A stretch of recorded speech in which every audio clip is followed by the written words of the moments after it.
Kuna kamati ya ufundi ambayo tayari tumeshaiunda ikiongozwa na meja mstaafu Meja Michael Changalawe na mzee wetu aliyekwenda kozi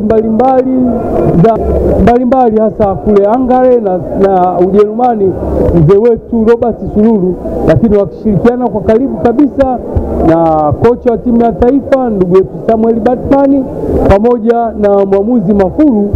Hao ndio kikosi ambacho kipo tayari na kazi yao kubwa ni kuangalia wale wanaofanya vizuri, hata kama wakiwa wamepigwa katika hatua za mwanzo, lakini pia wakiwa wanaonyesha kwamba wana uwezo wa kufundishika vizuri na kuweza kuhakikisha taifa vizuri kimataifa, wataingizwa katika kikosi cha taifa, pia pamoja na wale wote ambao watakuwa washindi wa kwanza na wa pili katika haya mashindano.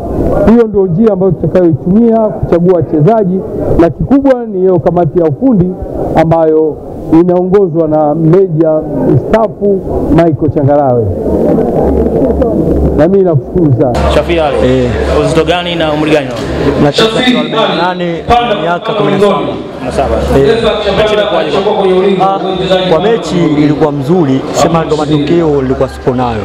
Mechi ngapi katika ngumi? Mashindano kwanza ndo wa kwanza. Mechi ya kwanza. Umeonaje? Nilipoona kwangu mimi sio kitu cha ajabu wala sio cha nini, maana nilikuja na ngumi yangu inaitwa Mapembe Rukago. Sema nilikuwa sijajua kama kuna geti, nilikuwa kama nilidhani kuna uwanja. Nimekuja na ngumi yangu inaitwa Mapembe Rukago, sema nilisahau. Sema mimi namuomba siku nyingine nikutane tena. Atakutana Mapembe Rukago. Nini kimekuangusha? Nini kimekuangusha kiufundi? Kifundi tuseme kuna matokeo mawili. Kuna kupata na kukosa. Kwangu mimi ilikuwa katika kukosa, sema sijakosa kiivo. Yule kapata ndo hivyo tena. Unaonaje mchezo wa ngumi kwa wewe? Ni kitu ambacho nakimudu ama umeingia tu? Mchezo wa ngumi ni kitu ambacho nakimudu. Nakiweza. Na sio nakiweza, chenyewe kinanijua. Na kinanihitaji vile vile. Unahitaji ufanye nini hasa ili uweze kuangalia muda? Kwanza uzoefu tu.